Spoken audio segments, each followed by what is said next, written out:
Welcome everyone to this Vulval Pain Society social media live. I'm Sheren Gaulbert, Vulval Pain Society Trustee, pain therapist and pain science educator. Kay, our ops director, will be helping me keep an eye on the comments box on Facebook and YouTube today. So go ahead and say hi in the comments if you're watching live, and pop your questions or comments as we go along in there. So just say hi if you're watching live. Today's topic is pudendal neuralgia, and our guest today is Marion Jones, the founder of Pudendal Neuralgia Awareness UK. Hi, Marion. Hello. So good to have you with us. And alongside Marion, we've got our very own Dr. Winston de Mello, pain medicine consultant and former medical advisor for Pudendal Hope. Hi, Winston. Good evening, everyone. Now, both Marion and Dr. Winston have a lived experience of pudendal neuralgia, which is going to make for a really great discussion, I think. And I'll be settling back to just learn more. Before I hand over to Winston, I thought we'd just set the scene a little bit with some background. Marion, you have a lived experience of pudendal neuralgia. Could you tell us a little bit about your journey? Yes, sure. It all started in 2011. I was told that I got a rectocili prolapse, and the surgeon said, well, women of your age, we normally do a hysterectomy at the same time. So I thought, well, you know, he's head of gynae, he knows what's best. And I went along, had the operation, came round in tremendous pain, which I expected to with a hysterectomy. It was all done through the vagina. There was no cut. I was 56 then. So I came round and terrible pain in the vagina entrance and in the anus entrance as well. I asked the doctor when he did the rounds, you know, what he thought. And he said, it's early days yet, you know, it'll get better. Of course it didn't. And I was up and down the country looking for a cure. Nobody seemed to know much about anything. I'd get given cream. No, that didn't work. Until I hit upon a professor in Birmingham, and he diagnosed me with pudendal neuralgia. And of course I was over the moon because I'd actually got a name for the, you know, the problem, even though we still couldn't cure it. So I went through the whole process with him of all the different medication, muscle relaxers, and he said, I can't help you anymore. So I then went to University Hospital Birmingham. I was under their pain management for a while. And then again, I tried various pills, potions. And then they sent me to the University College London Hospital. Apparently they had a good name for, you know, helping people with nerves. And so I went there and had a couple of nerve blocks, which didn't seem to help. And then they suggested that I went on to Tapendrol. And in order to do that, my doctor said I had to come off the duloxetine, which was the muscle relaxer, antidepressant. So I came off the duloxetine, started on the Tapendrol. That brought me out in a rash. So the doctor said, you can't take it. So by this time, I was taking nothing at all. And that's when it all went spiraling downhill. And I had a nervous breakdown. And I sat with 200 and odd pills in front of me with a drink. I thought, I can't cope with this pain anymore, you know. Because I'd been on duloxetine for so long, that kept my mood at a level that I could cope with. Anyway, a neighbour reached out to me and said, "Are you okay?" She had an idea something was wrong. And I said, "No, I've had enough. You know, I don't want to be here anymore."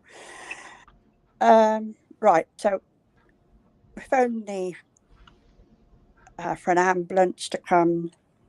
They came and were extremely nice. They took me to A&E, where I was there 10 and a half hours before being seen. Then the crisis unit got involved. I was under their care for about a month. They got me back up onto duloxetine. My mood was better. And that is basically it. I said, no more pills, no more blocks.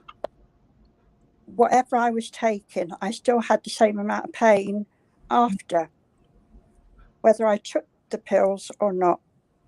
You know, I've been up to morphine patches, and after a while they wear off and you need to go up to the next level. And I didn't want to do that because I couldn't string a sentence together. So I decided, and the doctor, that I would slowly come off everything except the thing. And that's where we are now. So it's just the duloxetine, no painkillers. Usually the pain is still in the vagina entrance and the anus entrance. And the gluteus maximus muscles get dreadfully tight. I go to a chiropractor, he sorts them, but it's now seemed to have moved down to the piriformis muscles. So the pain in the last week has moved. So, and that's more uncomfortable because, you're sat on it more. So that's about it, really. So I put up with it, I do as much as I can. I'm partially sighted as well, which doesn't help matters. But no, I just do my best at whatever I do. And I raise awareness to see if we can get more research, awareness, training for the doctors and consultants so that they know about the condition. Marion, thank you so much for sharing your story. That's so powerful. Someone's commented that they're crying. It's a very moving story, and it's important to voice, and hear patient voices. And you talked about bringing awareness, which brings me to the fact that you're the founder of Pudendal Neuralgia Awareness UK. Tell us a little bit more about that and what you do. It started off really after I had an appointment and they thought I had lumps inside the vagina. So I went to the outpatients department to see the consultant, and I told her what condition I had, and she said, "There's no way I can touch you because it'll hurt too much." So she said, "We'll have you in as a day case and we'll explore, put you out, and then we can explore everything." Okay, but come the day of the procedure, it was a different consultant, unfortunately. And the one I had wanted to examine me before they put me out. And I said, no, this is not what's been agreed. It was agreed that you would put me out, then you could do the examination. But it won't hurt, she said. It'll be just like an outpatients department appointment. I said, it will hurt. I know it'll hurt. So she said, let me just try. So she tried. My hands are on the side of the bed and I just screamed, "You murder." And she said, "What's all the fuss about?" She said, "I've used the smallest speculum." I said, "I don't care what size the speculum is." I said, "I told you it would hurt." And I think all this is logical. And I thought, I've been in this pain for 9 years then. I thought, it's not getting away with that. There's no way. I know it's connected with the brain, the pain and everything else, but to say that, I thought, I don't want anybody else to suffer like I did at that appointment. So I wrote a complaint and that was dealt with to my satisfaction. And that hospital now with Pudendal Neuralgia. But I thought, what about the rest of the country? What about their consultants, doctors, midwives, And so that's when I thought, I've got to do something. And I spend most of my time now raising awareness. Thank you, Marion. And towards the end, we'll chat a bit more about that awareness and where people can go for more support. Winston, I know that you've also had a lived experience of pudendal neuralgia. Tell us a little bit about that. I just want to clarify that I've had experience of looking after patients with pudendal neuralgia.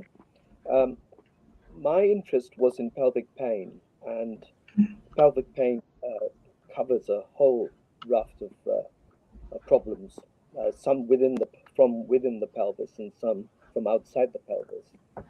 And pudendal neuropathy or pudendal neuralgia is really just one possibility of a diagnosis within the pelvis. And I need to sort of explain, because what Marion described is very typical of the story of the patients that we saw. A nerve can be damaged, the pudendal nerve can be damaged either mechanically or non-mechanical. I'll discuss the non-mechanical because that's easy. If you're a diabetic or you have multiple sclerosis, or if you have shingles and it affects the pudendal nerve, you're going to get pudendal neuralgia. So that's straightforward. The mechanical one is where the nerve is compressed or trapped or stretched. So if you think about it, Marion's story about pelvic surgery is just so classical. It usually occurs in the 50 to 70 age group, the majority of cases. And that's mainly because prolapse, whether it's the bladder, whether it's the uterus, or whether it's the rectum, usually occurs at that time and complicated by the changes from the menopause. And mesh surgery for incontinence has also been shown to produce pudendal neuralgia. The younger age groups, it's usually from childbirth or from trauma. So if you have a massive road traffic accident and you get a big clot at the back of your pelvis, that can compress the pudendal nerve.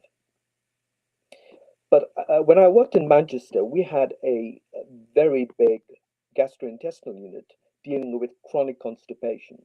And chronic constipation is one of the biggest causes of pudendal neuropathy or neuralgia. And the reason for that is when you strain, you increase the intra-abdominal pressure, and that stretches the nerve. And once a nerve has been stretched by more than 12%, it doesn't recover. So that's the crux. The other one is cycling. Cyclists, as you can see, these men in lycra shorts, and they get off their bikes and they're walking with the legs apart. The reason for that is the pudendal nerve is also in close proximity to the pudendal artery and to the pudendal vein.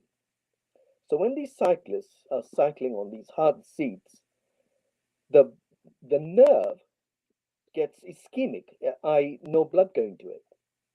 So if you're doing excessive cycling, we call that microtrauma or horse riding, certain gymnastic exercises where you have to increase your intra-abdominal pressure, like straining, you're more likely to get pudendal. Prolonged sitting is another cause, and now with more awareness of anal intercourse, that's another cause. So essentially, there are lots of causes for a pudendal nerve to get annoyed. Now, here's the problem. If you get a pudendal neuralgia, it is not like repairing an electric wire in your bedroom. Swap the wire and everything's fine. And certainly, surgery has very little part to play insofar as there are things that you need to do beforehand. And the reason why MARION found it so difficult is that it presents in so many different ways. Occasionally, it can present as numbness in the area, and we call that a negative symptom of nerve damage. But in MARION's case, it was pain. It was a positive side.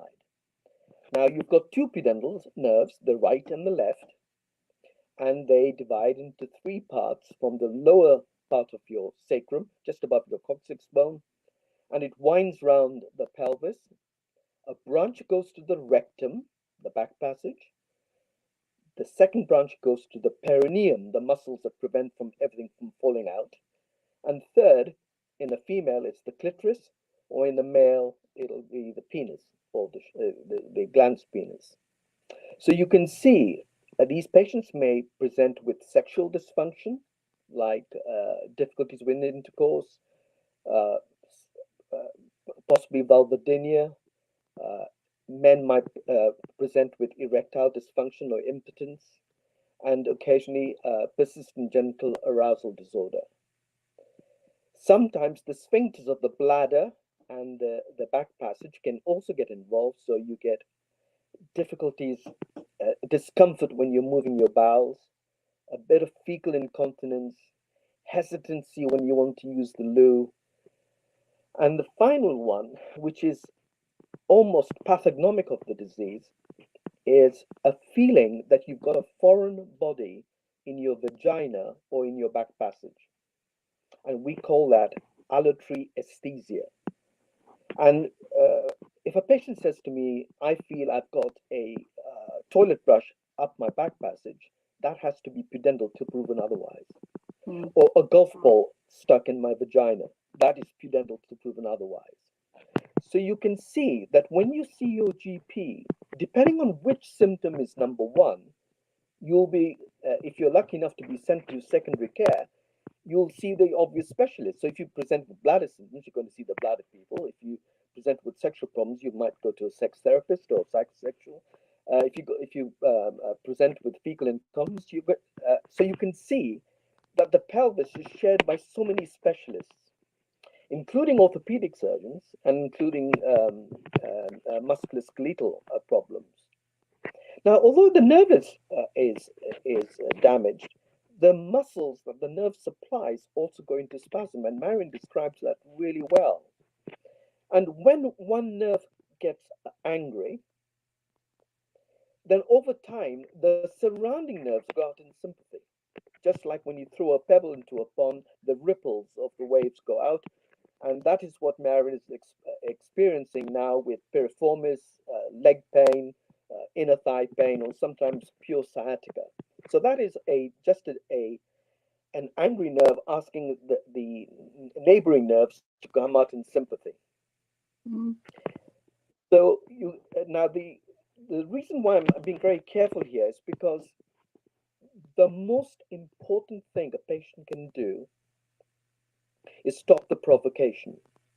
So if you've got constipation, you have to deal with the constipation. Yeah. If you've had a trauma, you've got to be scanned and the necessary removal. But I think if you're having pelvic surgery and you wake up and your pain is bad, that must be a warning sign to the operator, the surgeon, that something's not quite right. Now, what is interesting about all nerve pain is that the more emotional the patient, the words the patient uses, the more likely it is to be nerve damage, because it can present as burning, stinging, itching, um, ants crawling over the skin. There's so many different symptoms. So the more bizarre the story, the more likely it is to be pudendal, nerve damage. In this case, the pudendal nerve. Now, pudendal nerve was first described by Amarenko, a Paris surgeon, in 1987, and he described it in a cyclist. And then Shafiq in Cairo described it in 1998 as a differential diagnosis for Vulvodynia or vulval pain. So you can see that when you see somebody, a specialist, they will see it from their specialist eyes. They are blind to everything else.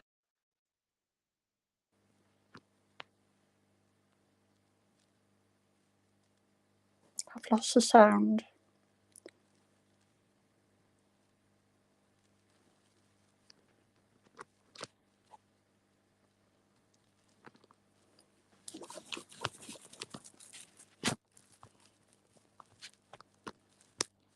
Muted me. Back again. Okay. So Shafiq in Cairo described it. And then basically it was Labat, Professor Labat, and the team in Nantes in France who became the European leaders for pudendal neuralgia, neuropathy. And the town, Nantes, lends itself to the Nantes criteria. This was developed by Professor Labat and his team, and there are 5 things that you need to get the diagnosis. 1, the pain must be within the vagina, the perineum, the bit in the middle, and the anus. It must be worse on sitting. It mustn't affect your sleep at night. On sensory, with a blunt needle, there must be no deficit. And you must get a positive response to a nerve block. Now, if you're lucky to get a positive response to a nerve block, only about 30% will get an improvement. Because the longer the nerve remains damaged, the harder it becomes to get any recovery. So that there's that issue. Now, people always want a quick fix, and having suffered from facial pain, which is another kind of neuralgia, I'm very sympathetic to patients.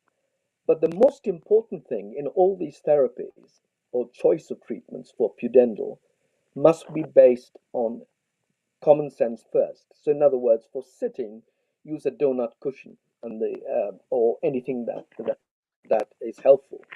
For example, a patient with pudendal neuralgia has no difficulty sitting on a toilet seat, because when you sit on a toilet seat, the fat around your back passage is not pushed up and therefore stretching the nerve. So that is why sitting becomes difficult. Now,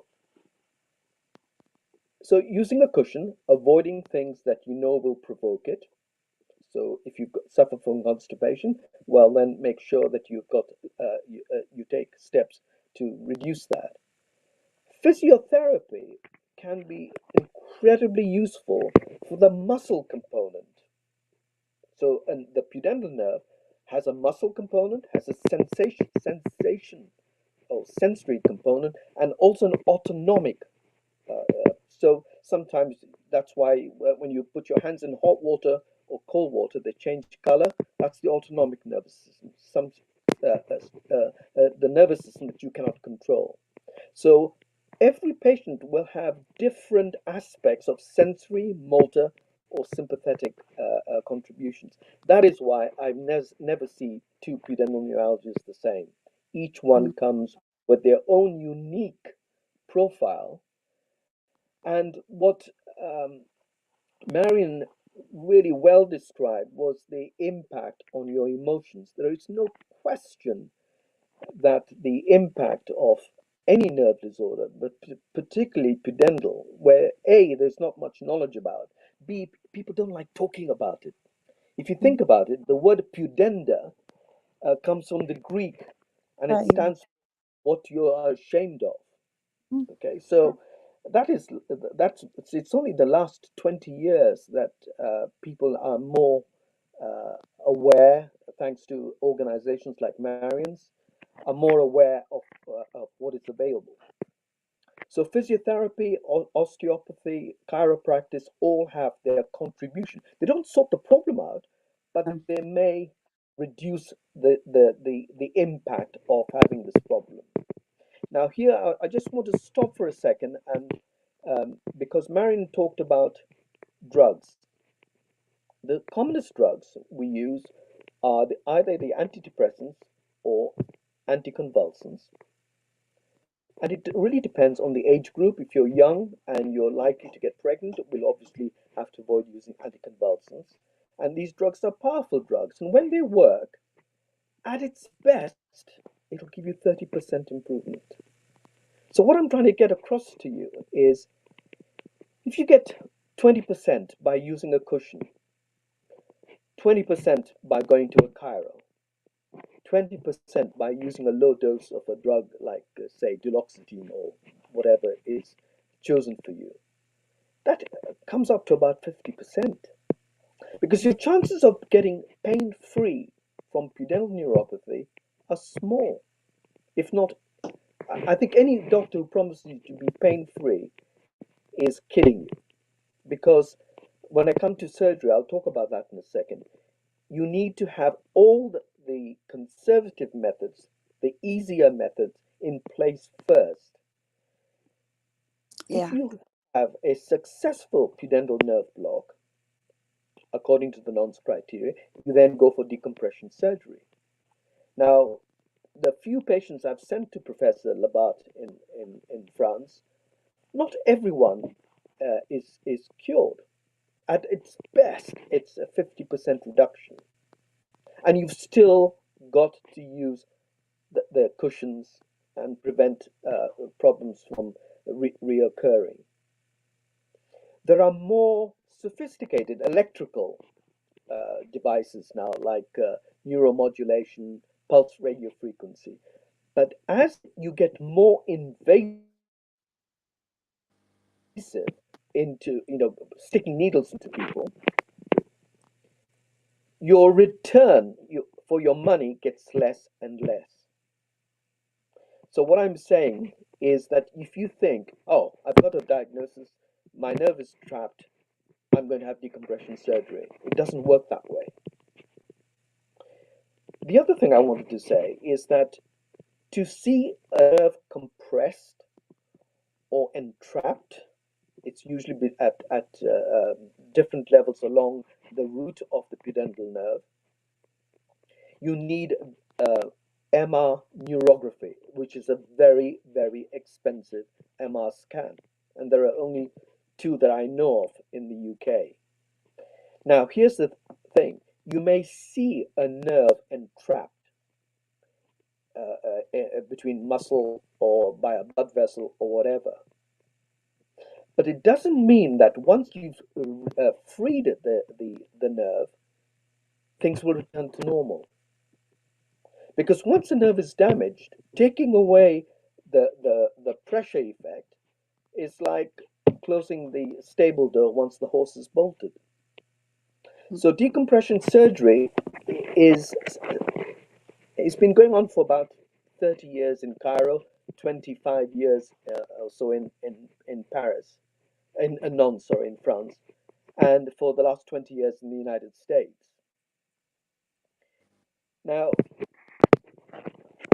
we've already mentioned your quality of life.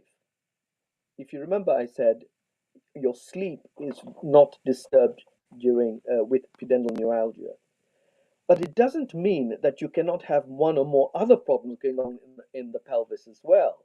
So, for example, if you've got endometriosis and the endometriosis deposit is on the pudendal nerve, hey presto, you get pudendal neuropathy. So, for me, it's detective work trying to figure out what caused it. Well, constipation is pretty straightforward. Cycling is pretty straightforward. Trauma is pretty straightforward. Pelvic surgery is pretty straightforward. But every now and then, you've got to be careful what the patient presents as and what is the actual diagnosis. Because the differential diagnosis is massive. For men, you've got to exclude prostate problems, impotence problems, erectile dysfunction problems. In women, the list goes on and on because you can have bladder problems, you can get rectal problems, and sometimes one is worse than the other.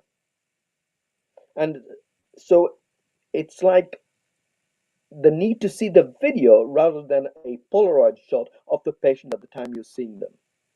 So you have to really go back in time to work out the sequence that could have led to it. Now, when I went to France, I spent a week with Professor Labat and his team. They have a multidisciplinary team. So you go in there on a Monday, you get seen by the physio, the rheumatologist, the urologist, the gynecologist, the pain consultant, and then there's an MDT meeting, and then they put you on a scanner, take 100 euros off you, put a needle in under CT guidance, which is the most accurate way of doing a block. And if your pain goes away, then they will decide whether decompression surgery is indicated or not.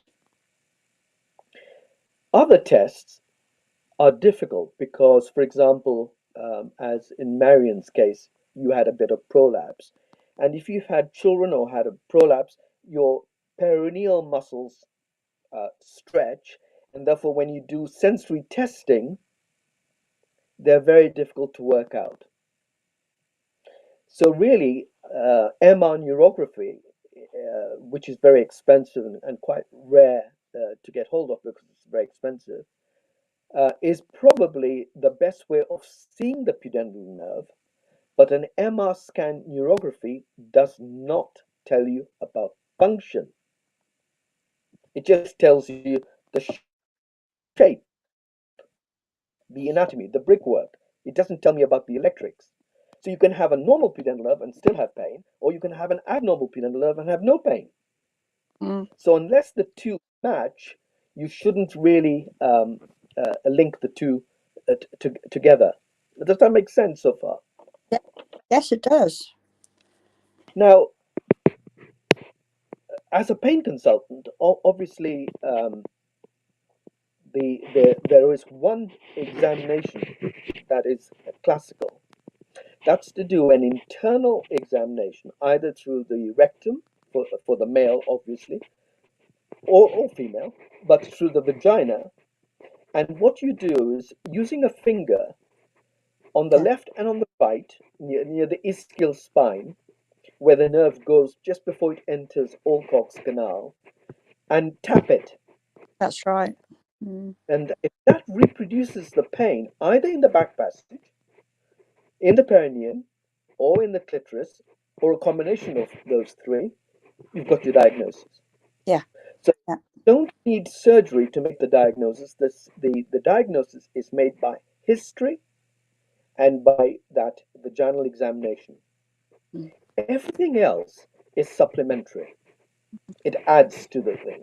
It's like a probability when if you're a car fanatic, You don't have to, you can just look at a car and say, oh, that's a Ferrari. Well, the same thing with pudendal neuralgia.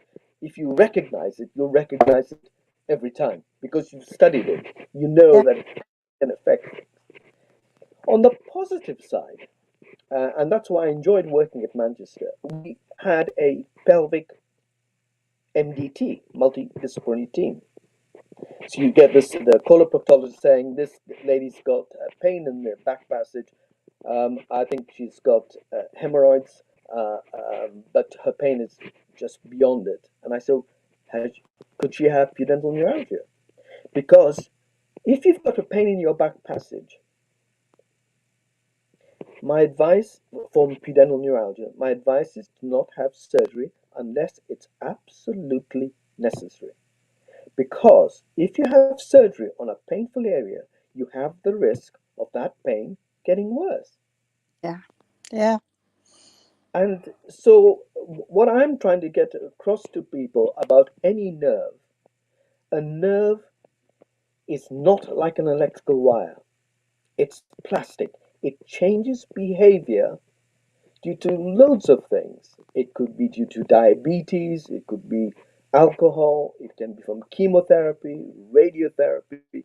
So nerves are just need to be treated with a lot of respect, because if a surgeon's not thinking of a pudendal neuropathy and he operates on that area, like one of my patients from Sheffield, I begged the surgeon not to operate on her, and he went and did it, and she was fine for a couple of months, and then her pain came back with vengeance. Why?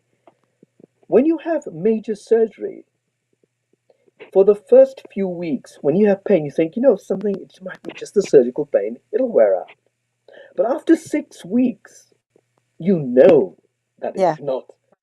So basically, any pain that occurs immediately on waking after a major op, especially in the pelvis, must be pudendal till proven otherwise. Mm. Because if you don't think about it, you'll be home, and then you go and see your GP, who probably says, "Oh, it's a surgical problem. I'll send you back to the surgeon." The surgeon says, I did a brilliant job on you. I don't think it's my surgery." So this is where the frustration comes in. If you're not looking for it, you won't find it. So I'll Yeah. always say the pelvic MDT is where the urologist talks to the gynecologist, talks to the coloproctologist. Not for all cases. I'm talking about the more difficult, like your case, Marion, which Yeah. I think uh, you won't be surprised that a multidisciplinary team is essential. And the more Mm. you, the more likely you are to get some better outcomes.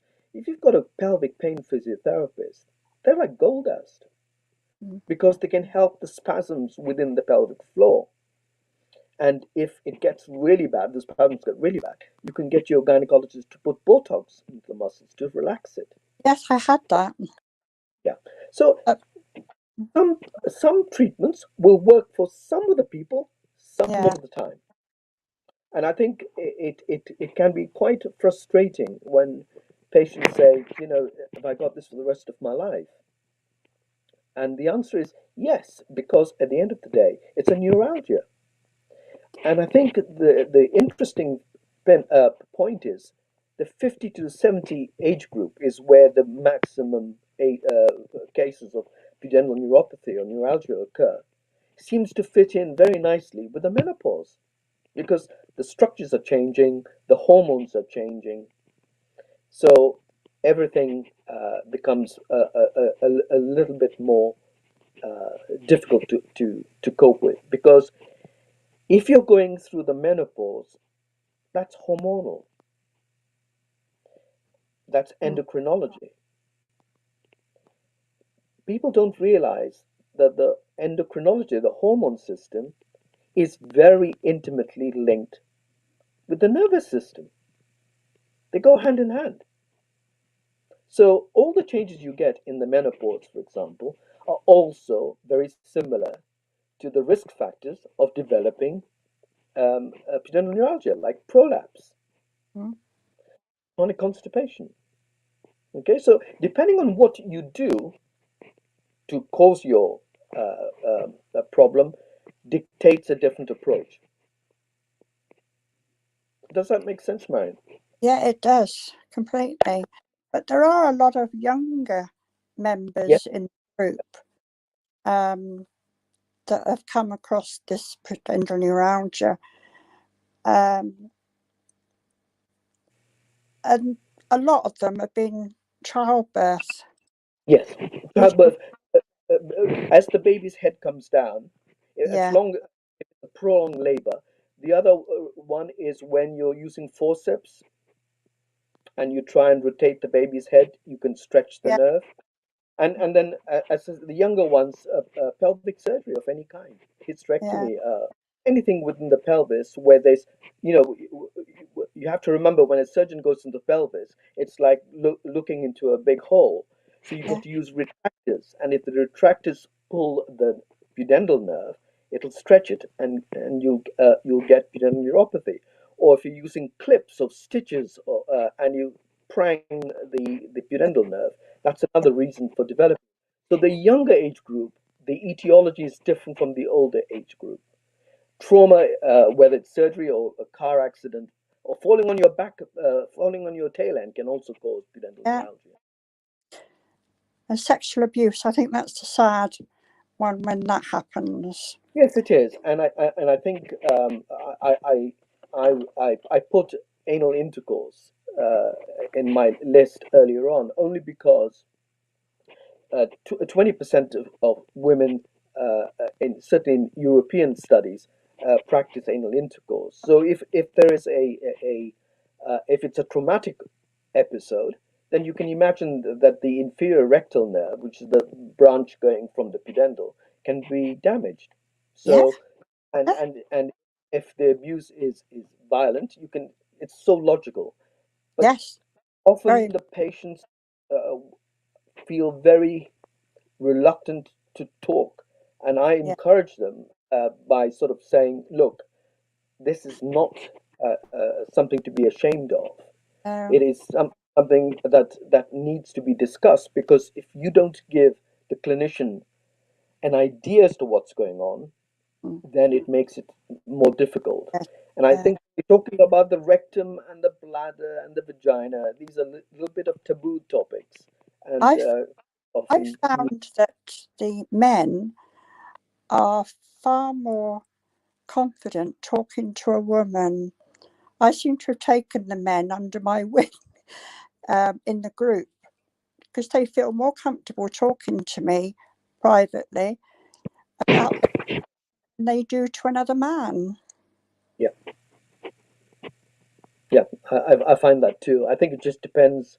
I often wonder if I had a problem down below, who would I prefer? I think my answer would be somebody decent who knows what they're doing. That is my first Yeah, sort of, the gender really, whether they treat me with respect and courtesy. That's yeah. yeah, yeah, exactly. I mean, there's quite a few men now that we've got, cycling, some of them, um, a weightlifting, we think. Yes, Um, weightlifting does, especially if they start before the age of 16, okay, yeah, because the ischial spine is not formed, and that's where the pudendal nerve gets hooked.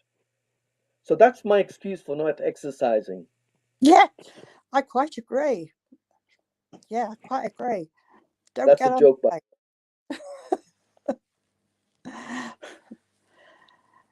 But no, it's all very interesting, I think. And when new members do join, as you say, they want a quick fix and there isn't one.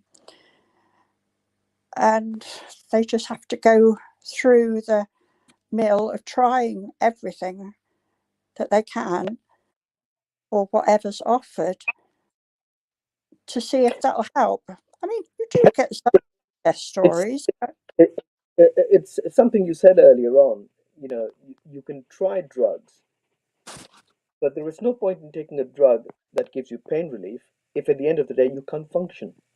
Yeah, exactly. You Yeah, know, if I you couldn't. follow, if you're I, falling asleep at the breakfast table, that's not good pain relief.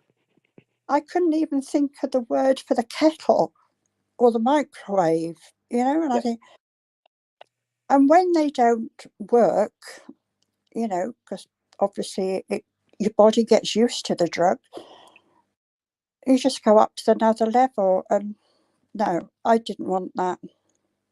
And I think this is where we call that shared decision making. You and the consultant, you and the GP needs to be honest and sort of say, look, if you take this drug for this dose for this long, this might happen. These are the side effects. These are the issues. Now, I think doctors like to feel they want to do something for somebody. So writing a prescription sometimes is an easier option rather than sitting down with somebody and explaining to them or putting sense into the different sensations they might be experiencing with pudendal neuralgia. Because Yeah, once you understand what's going on and you know it's not in your head, mm, the battle, because you exactly. feel vindicated. You feel right. Okay, I know what the problem is. But Yeah, just just like my facial pain, the pain is there all the time, but it's distraction, it's mindfulness, and um, mindfulness now is the number one treatment for chronic pain in the yeah, world, yeah, and it's Buddhism, and it's all to do with relaxing the body, reducing the adrenaline, reducing your cortisol, which winds up the pain even more. yeah, yeah. I took up craft work when I was diagnosed. I thought I need something to take my mind away from the pain. Yeah. That worked well. And the other thing I wanted to also share with the listeners is that there are centres, London, Bristol, Manchester, Edinburgh, Gwent in Wales, where pudendal neuralgia is looked after really well. These are and there are others, but these are the ones that I know the people involved, and they're very good. So I don't think there is a need for any more centers, because the figures that I got was pudendal neuralgia is 1 in 10, 1 in 100,000. Okay. Okay, and it affects women more than men because more things can go wrong in a woman than men Yeah. because everything is We internal. like to report. Yeah. So what I'm saying is I think what you're doing with your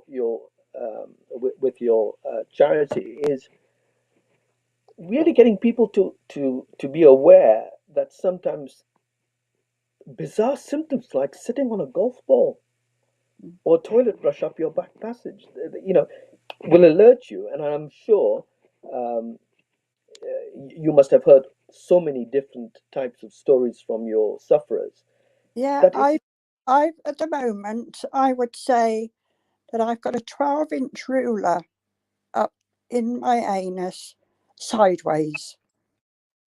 That's yeah, the feeling yeah, I, and that is what I'm trying to get across to people. The yeah, more the bizarre the symptoms, the more likely it is to be a nerve problem. yeah, yeah, And other, which I found interesting in your story, Marion, was that although your problem started with the pudendal, it's the next door nerves that are now getting annoyed, like the yeah. cluneal, that the sciatic, The you know. first time this has happened, um, it's always been in the gluteus maximus muscle all the time until this week. Now it's gone down into the piriformis muscle, and that And that, seems and I think to aggravate sitting even more. yeah.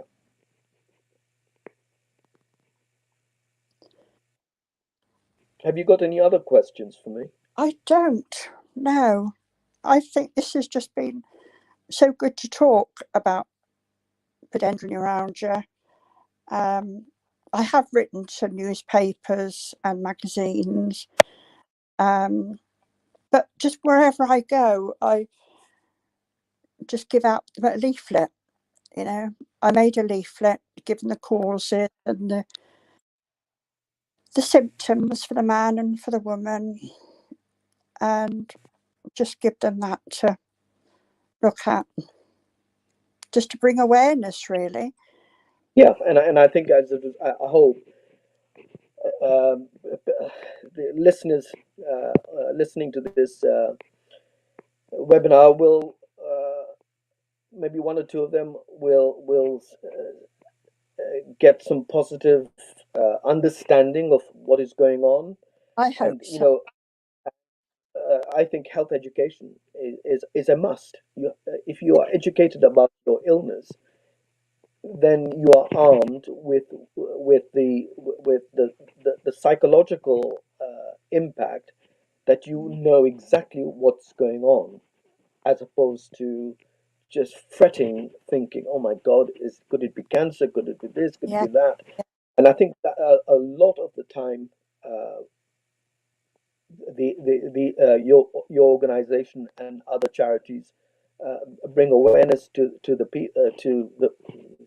possible sufferers, and I think you should be congratulated for what you've achieved in your time, because not many people get off their backside, so to speak, and do something to help people, because it's a chore. It's it hard is a work. chore. You need break every so often, but yeah, I just don't want people to go through what I went through, really.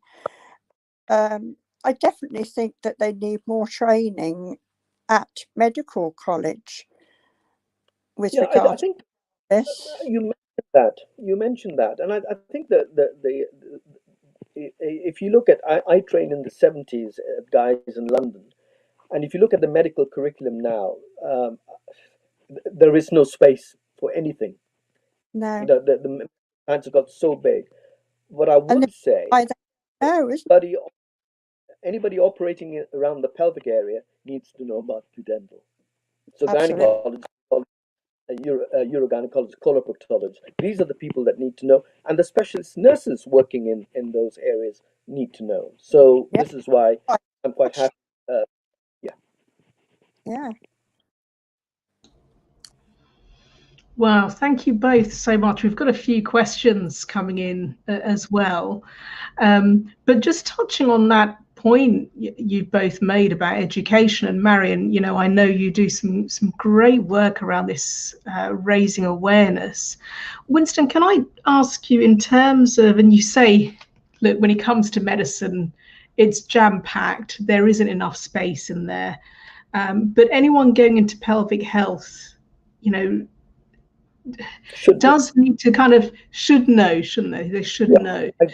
What can we do to raise awareness amongst clinicians? Because we've got comments here such as women are being dismissed because it's very often linked to menopause, and that suggestion that that's normal. That sense of not being heard again. How do we educate clinicians?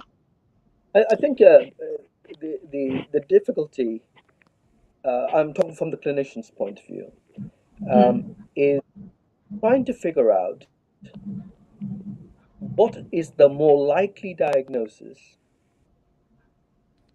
in the patient in front of you. So obviously, if you're menopausal, you think about the menopause and its massive ramifications for every part of the body. So I think in defending the doctors, I think sometimes it is not that simple, because you have to see the connection. For example, if Marion presented with rectal pain, the chances are she'll go to a coloproctologist. If she presented with vaginal pain, she'll see a gynecologist or a urogynecologist. So I think so. This is where why I was keen to sort of show the three branches of the pudendal nerve and how it can affect every organ within the pelvis. So unless you're looking at the video as opposed to the Polaroid shot, you're going to miss. So I don't think it's a lack of education. I think it's just the medicines. You've got 10 minutes in front of a clinician. I had an hour. For a new patient, and as you know, I get them to fill up a pre-clinic questionnaire for me. So I've got all that information, and I don't think it harms anyone to say, "Do you think it's pudendal neuralgia?" So I think patients sometimes know more about their bodies than the clinician. So I think patients should be armed to sort of say, do you think this could be pudendal neuralgia? Mm. And depending on the answer, you'll either be satisfied or not satisfied. It just depends on how that whole consultation is managed. Google is a wonderful thing sometimes, isn't it? You put the Google in pudendal neuralgia and a lot comes up. Someone comments it's a lack of connecting the dots because we're seeing specialists separately. Yeah. And that's why the multidisciplinary team is so important. That's right. Yeah, that multidisciplinary team again, absolutely. Can pudendal neuralgia be localized to just one area of the pelvis, such as the urethra, the clitoris, the mons pubis area only, causing the feeling of needing to wee all the time? All right. I've got to be really careful here because obviously I'm aware that what I'm saying is as a pain physician and not as a surgeon. Yeah. It is possible to have branches of the pudendal nerve involved and not the whole nerve. So if you've got the dorsal nerve of the clitoris, you can either get numbness of the clitoris or you can get persistent genital arousal disorder. If you've got the branches going to the external urethral sphincter, then you might get urological symptoms of hesitancy, urgency, those kind of symptoms. And you have to remember, a surgeon has to exclude infection, cancer, or an autoimmune disease. Those are their priorities. So when somebody presents with, say, pain in the back, in the back passage, pudendal is not the number one thing that comes up into mind, because in the order of importance, from his perspective, that is a low down priority. So yes, the lady is right. You can get some of the nerve fibers, not the whole nerve involved. A couple of comments here about just personal experience, a feeling of constipation, but not constipation. Someone else mentioning feeling like a banana stuck inside for 3 years. And that's, again, as you say, that sort of language that kind of points to potential, damage there. So listening out for that kind of language. Could lichen or Sjogren's contribute to this? Is a question. So Sjogren's is an autoimmune disease. No, not directly, but it can come in the differential diagnosis. So you have to be careful about things like that. And also remember, you can have more than one problem in a given area. Yeah. Just because you have pudendal neuropathy and you've got pain in your back passage, that doesn't stop you from getting cancer. So the surgeon will want to exclude cancer first, or infection, So we call them the red flags. So the surgeon is only interested to exclude cancer, exclude infections, or make sure there's not an autoimmune disease going. That's their priority. And I think once you see it from their perspective, then you begin to realize why, like in Marion's case, why the diagnosis is not made, because they're relieved that there's no cancer, that there's no bleeding, there's no infection. So I think we're all trying to do the best for our patients, but sometimes it's not always what the patient needs with difficult diagnosis.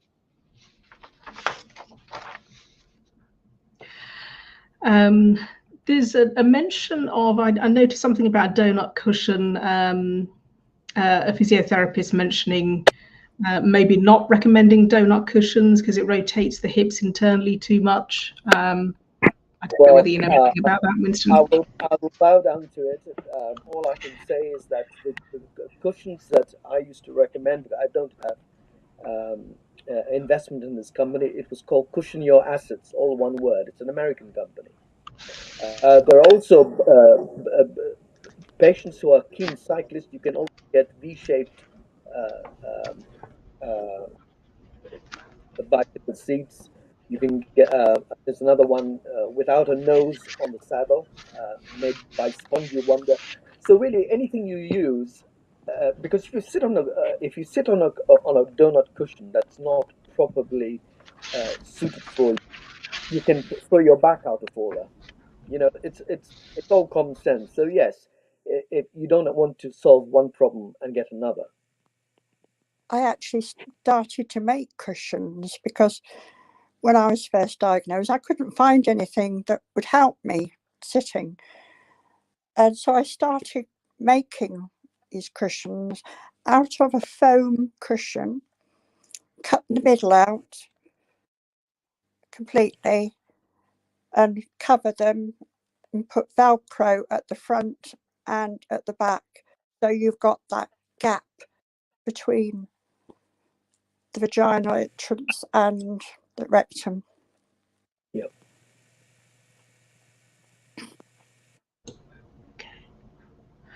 I like that you're getting handy there, Marion. See, I've had to give that up actually. I can't. My sight is too bad now to. I see. Make them. I see. Marion, can you tell us a little bit about your Facebook group? Yeah. And I'm going to put a link. Is it okay if I put a link up to your Facebook group? Okay. Yeah. Okay. You tell us a little bit about that, and I'll do that.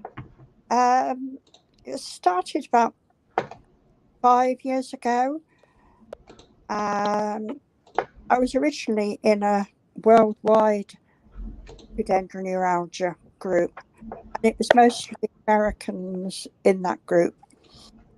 And a fellow sufferer contacted me, and that was Jane Lewis, and said, "How do you feel about setting up one for the UK?"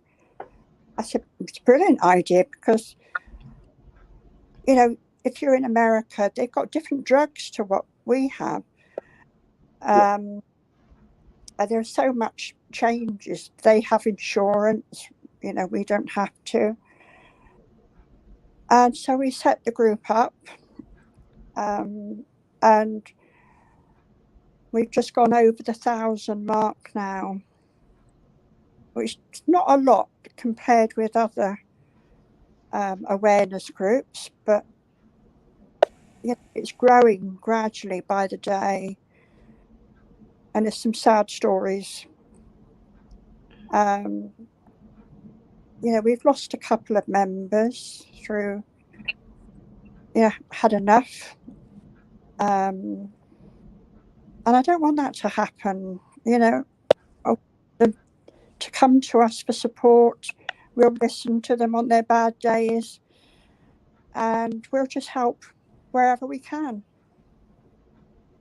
And they're a good group, and they're a knowledgeable group.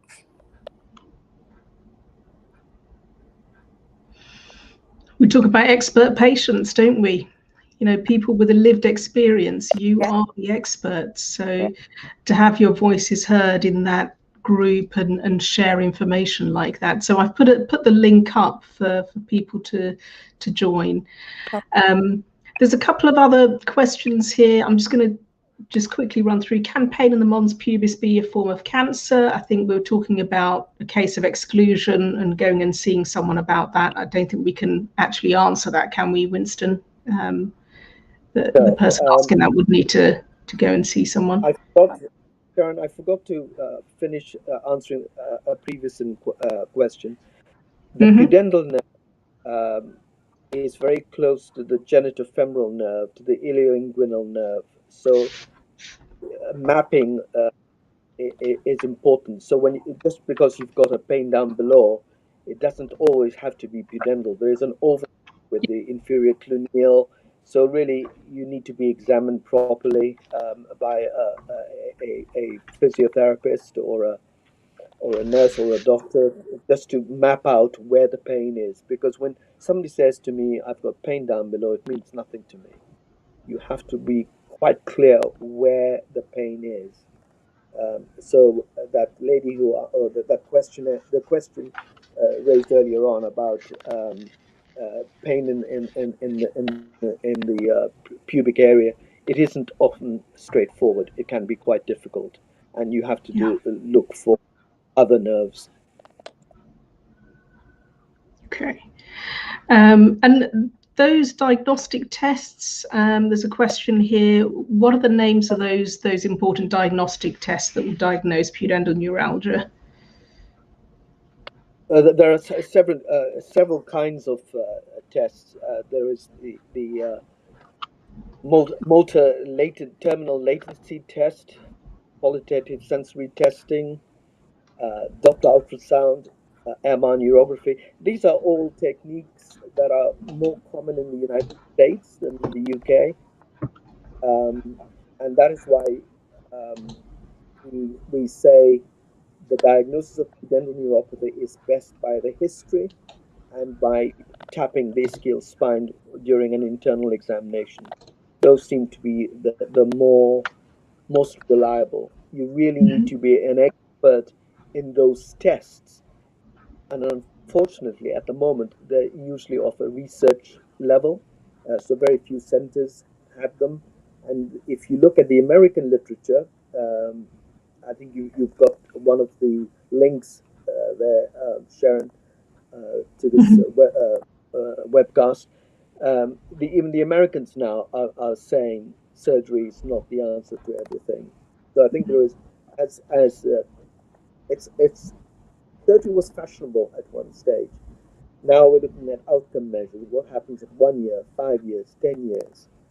And I think the initial excitement about the decompression surgery has now gone down. So I would say to patients going for surgery, please go in with a realistic expectation, because otherwise you'll be very disappointed. Yeah. I've put up a link to the Physiopedia page for clinicians. It covers pudendal neuralgia, anatomy, pathophysiology, diagnosis, management, treatment. So anyone, clinicians, healthcare professionals, I know you were asking for some of the names, and if you want to dive a bit deeper, that's a great page, and I'm just popping the link up to that now. Marion, any final words before we wrap up? I can see a couple of people, I think at least one person has already joined your group or requested to join your group. Marion, any final words? Because ultimately within this live stream, you're the most important person here. If there are any people in the group or people that recognise what we have been talking about tonight, recognise the symptoms, what they are experiencing, and they think it could be pudendal neuralgia, join the group. We're there to help, apart from going to the doctors first and then being referred on. But if you have a doubt, then come and talk to us. Thank you so much, Marion, for everything that you do, for raising awareness, and reach out to us. Any way we can help you to raise awareness, we'll be there too. So thank you so much. I'm a little bit in fuzzy focus now. I don't know what's happened there, but it's me. So thank you, Marion, and thank you, Winston, our trustee and pain medicine consultant. Thank you, Winston. It's Really fascinating live stream today. And I know there's people are asking, can we rewatch this? You absolutely can rewatch this live stream from the start, and any of our live streams. They remain up on our Facebook page and on our YouTube channel. Now, I know we've run over by quite a bit today, but I think it was necessary because there was quite a bit we needed to cover. So, you know, it's important for us to do so. So I'm going to tell you who's coming up next time in a moment. Firstly, remember, we've also got a host of expert webinars on our YouTube channel too. You'll likely find some of those questions that you have already have been answered in previous webinars or live streams that we have up. If not, email us info@vulvalpainsociety.org.uk. Also, our shiny new website is up, so it's better accessible across devices. Check it out, vulvalpainsociety.org. You can follow us on Facebook, Twitter, and YouTube, which means you'll get to hear about upcoming events and useful information about vulval pain, pudendal neuralgia, pelvic pain. And if you can share posts or tweets, it means we can help more people. Both patients living with vulval pain, pelvic pain, and healthcare professionals, clinicians, can be better informed. And as we say, at least 1 in 7 women in their lifetime experiences vulval pain. And wouldn't it be great if they can access appropriate care at the earliest opportunity? Talking of which, next time at the slightly earlier time of 6:30 p.m, Wednesday the 4th of August, we have the brilliant Dr. Karen Gibbon, consultant dermatologist. Now, some of you might remember Dr. Gibbon joined us for an earlier live stream on vulval pain, vulval skin conditions, which has proven to be one of our most popular live streams.